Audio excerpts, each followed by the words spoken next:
sekarang ini akan diberikan penugasan, bahkan mungkin ada juga kantornya Wakil Presiden untuk bekerja dari Papua menangani masalah ini. Pertama-tama kami ingin ucapkan terima kasih banyak kepada Ibu Latifah ya, segala informasi, masukan dan kritik dalam menangani masalah Papua.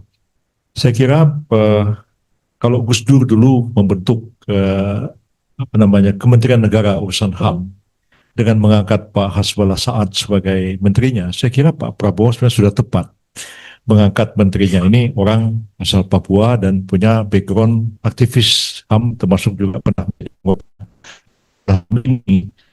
Dan concern pemerintah dalam menangani Papua ini dalam beberapa hari terakhir ini sedang mendiskusikan untuk memberikan satu penugasan khusus dari Presiden kepada Wakil Presiden untuk percepatan pembangunan Papua.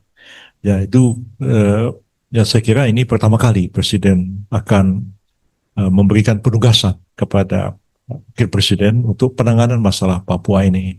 Karena memang sampai hari ini belum ada penugasan khusus dari Presiden, dan biasanya itu dengan Kepres ya. Kalau Pak Kiai Ma'ruf dahulu diberi tugas untuk pengembangan ekonomi syariah oleh Pak Jokowi, dan sekarang ini akan diberikan penugasan, bahkan mungkin ada juga kantornya Wakil Presiden untuk bekerja dari Papua menangani masalah ini. Dan saya pikir ini concern yang tentu tidak hanya spesifik pembangunan fisik, tapi juga termasuklah penanganan masalah-masalah HAM dan bagaimana aparat keamanan kita menangani masalah Papua. Dan saya kira parameter HAM itu sudah harus kita lakukan dan kita tegakkan. Yang lain, meskipun sekarang kementerian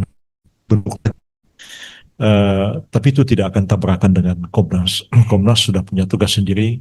Kementerian HAM itu sendiri, dia tidak punya kewenangan investigasi seperti Komnas melakukan pengumpulan fakta dan lain-lain, itu diserahkan sepenuhnya kepada Komnas. Tapi ini internal pemerintah dalam rangka pemajuan dan perlindungan HAM sebenarnya. Karena kementerian ini baru saja dibentuk, jadi masalah anggaran ini juga masih masalah karena memang sangat terbatas anggaran kementerian koordinator, termasuk kementerian HAM ini sangat terbatas anggarannya, karena memang anggarannya masih menggunakan anggaran dari pemerintahan yang lalu.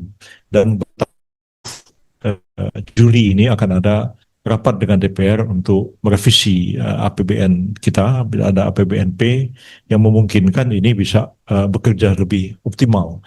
Walaupun dengan anggaran yang apa adanya sekarang pun, ya alhamdulillah kami kerja aja terus. Dan antara lain ya kami akan selesaikan kasus pembangunan rumah gedung itu dan akan diresmikan segera. Dan Pak Presiden juga komit kemarin akan memenuhi semua, termasuk juga akan ada bantuan Presiden kepada anak-anak korban bom, dan sebuah kementerian kami sudah juga koordinasikan tugas-tugasnya membangun rumah, beasiswa itu sudah dilakukan. Artinya kompensasi terhadap korban bom masa lalu itu sudah dilaksanakan oleh pemerintah. Lain juga karena kementerian yang pemecahan ini baru dibentuk, itu masih sementara dirjennya juga terbatas ya. Di HAM itu cuma ada 2, dirjen, di imigrasi juga 2. Itu masih banyak hal-hal yang memang perlu diselesaikan. Mudah-mudahan masa transisi ini segera berakhir, jadi betul-betul kementerian ini bekerja optimal menangani tugas-tugas yang dibebankan pada mereka. Sekian, dan saya mohon diri karena jam 11:30 kami ada rapat lagi. Oke. Terima kasih atas semua masukan yang telah diberikan. Baik.